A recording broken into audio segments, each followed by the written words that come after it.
Hello everyone, this is part 4 of our YOLO trip, Belgium. First thing I need put out there, I love Belgium. That's my conclusion, you can turn off the video now. We started out by going to Kortrijk, which is way off the beaten tourist path. But it's beautiful here. The whole town seems like a little utopia. My daughter caught a bad cold and she's too sick to go adventuring right now. So she's staying at home with a blanket, watching Zelda and YouTube videos, while the rest of us take it in shifts to go exploring or watch her.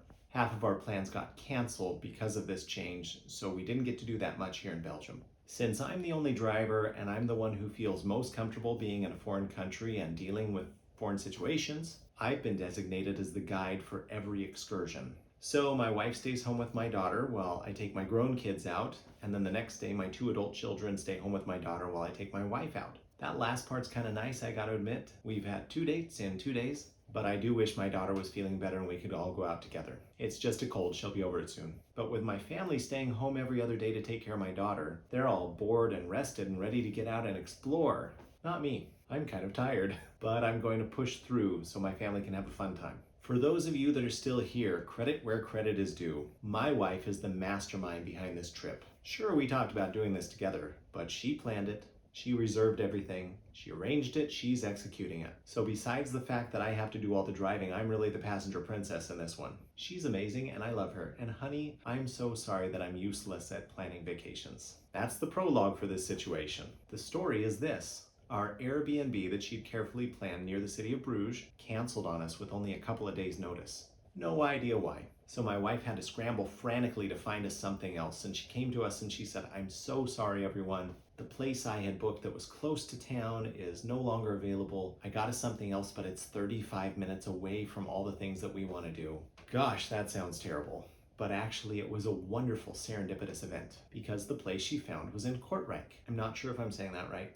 It's a Dutch name and I don't speak Dutch. Kortrijk is beautiful. It's not touristy at all, and I'm a big fan of that. One of my kids really wanted to see a city that didn't rely heavily on cars and had good public transportation. London had one of those things, but it's kind of a gross city and it's got terrible traffic. Belgium feels safe, people mind their own business. It's very clean. And my son, who wanted to see an alternative to car-centered infrastructure, Belgium is the place to be. Kortrijk has 100,000 people, and there are very few cars compared to other cities this size. There are dedicated bike lanes on most streets, and where they don't have bike lanes, they have sharrows, and they're actually respected by the drivers. A pedestrian here could basically dive in front of a car, and the driver would just smile and wave, and the only people who have more rights here than pedestrians are the bicyclists. And they have elaborate bicycles for families here. You might see a giant bucket on the front of a bike with a couple of child seats, or a big bench seat behind. It's not uncommon to see a mom or dad with 2 children seated safely somewhere on the bike. So anytime you see a shot of a street in this video, I want you to pay attention. You'll see that bikes outnumber cars here by a lot. It's incredible, something we should aspire to everywhere.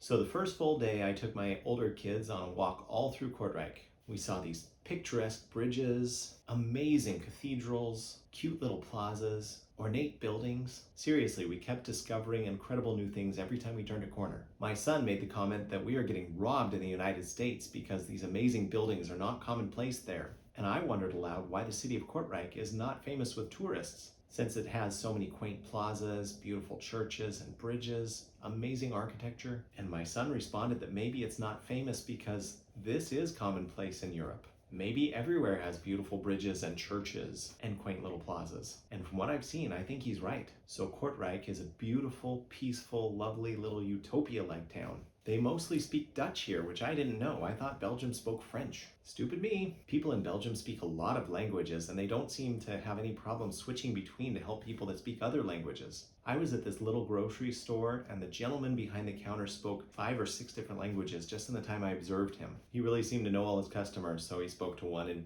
Arabic, one in German, one in French, one in Italian, one in Dutch, and then he flowed perfectly into English to help me. He's kind of my hero. Also, I had trouble with my credit card, and he told me to take the food and just come back tomorrow to pay. That guy's going to heaven. The next day after paying that debt, I took my kids to Ghent. I'm actually not sure how to pronounce it, and I heard it pronounced several different ways. I'm sticking with Ghent. My wife told me I needed to plan the day in Ghent, and I thought that meant she didn't have any plans on what to do. But as we started to walk in Ghent, she was following us on the Life 360 app, a location following app, and she texted me and said, "Looks like you're on St. Michael's Bridge. How's the Cathedral of St. Nicholas? Have you been to Gravensteen Castle yet like I planned?" She had it all planned out. She just wasn't there with us. and I foolishly parked in one place in the city, and then we took public transport. That effectively doubled the cost of me being there in the city. You might as well just park where you want to be. After that, I looked at my phone on my documents. She had shared a document with me that gave me details, good details. I stuck to it.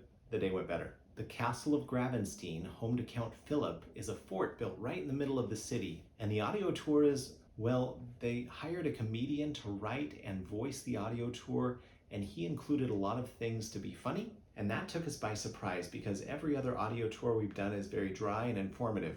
This guy, I knew he was off right from the beginning when he gleefully described all the ways that Count Philip's army could kill you after you entered the courtyard. Then in the second room, he described the rock walls and compared it to a peasant's hut. He said, "Is your little house made of wood a castle? No, it's just a chateau, and it probably smells like cheese fondue." The entire audio tour was like that, and I was confused if some of the details he was including were not just for comedic effect or if they were historically accurate. For example, did the peasants really cheer every time Count Philip used the toilet? I may never know. Anyway, it was a very interesting castle. My son got fed up after about the third entry on the audio tour, so I listened to the next 40 or whatever entries on the audio tour and then summarized the salient points for my kids. We had an overpriced lunch that I thought was going to look a lot more like a sandwich. Then we rented bikes and rode a couple of miles back to the car. I drove my wife to Ghent the following day. In case you haven't picked up on this, Ghent is gorgeous. I feel like everyone who goes to Belgium from the United States goes to Brussels because that's what they've heard of. Well, add the city of Ghent to your tourist vocabulary. Ghent, Ghent, Ghent.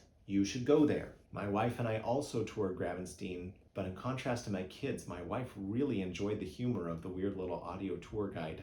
We took a boat tour of the river and loved it. Our guide was excellent, and that will definitely make or break your river tour. Bruges is also a cool city. My wife preferred Bruges. I still like Ghent better. We took a boat tour there as well, and it was fine. A little harder to hear, not quite as interesting as the first one. We sat next to this little British family with a squirrely 1-year-old. The parents were trying to convince her to put on a hat to protect her skin from the sun. She was not having it. She did not want to wear a hat. So my wife and I were parents. We winked at each other and said, "Oh, is it hat time? Is it time for us to put on a hat? We must all wear our hats." And the little girl looked at us suspiciously, but she let her parents put a hat on her. The dad joked that he should pay us for our service. The mom joked she only had raisins to pay us with. They were a cute family. My wife and I walked to the Belfry Square and passed some beautiful churches and the hospital where they dealt with plague victims. They would send them out this door on the river to boats waiting to get them out of the city. We bought some Belgian waffles and some Belgian chocolate before heading back. I know, so cliche, but in this case there is a reason for the cliche.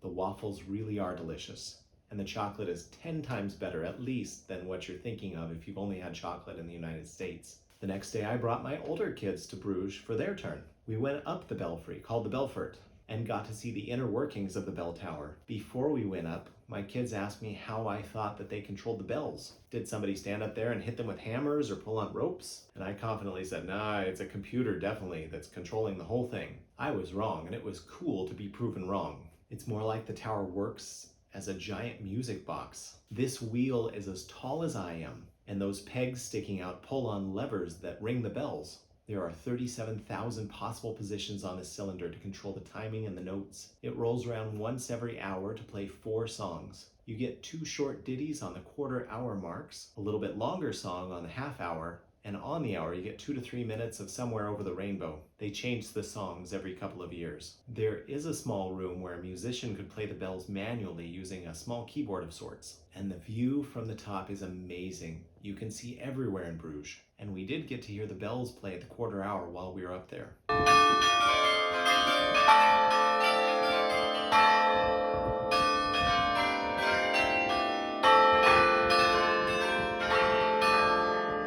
We walked around the city a bit, went on our own boat tour, but the tour guide was bad. We went by those same beautiful churches and the hospital. I made sure the kids got a waffle and a meal. Then we went to the ChocoStory Chocolate Museum. It was okay. It was a little bit long. We learned all about the history of chocolate, both in South America and in the rest of the world. How it was brought to Europe, how popular it became with nobility even though sugar wasn't readily available yet, all the way up to how chocolate is prepared from cocoa beans today. I gotta be honest though, this one would have bored my 10-year-old to tears. So it's a good thing we got to experience it and she didn't have to. We were supposed to go to the beach in Ostend the next day. but our car had a fit. Warning lights, pull over, failure imminent, stop driving immediately. And we didn't dare drive it until we had it checked out by a mechanic. He told us the battery was low and we needed to drive it to charge the battery. Worst engine warning lights ever. 0 stars. We got that diagnosis about 20 minutes before our scheduled departure to Germany. And that was the end of our delightful but abbreviated vacation to Belgium. Thank you so much for joining me today. I hope I get to see you next time when we explore Germany.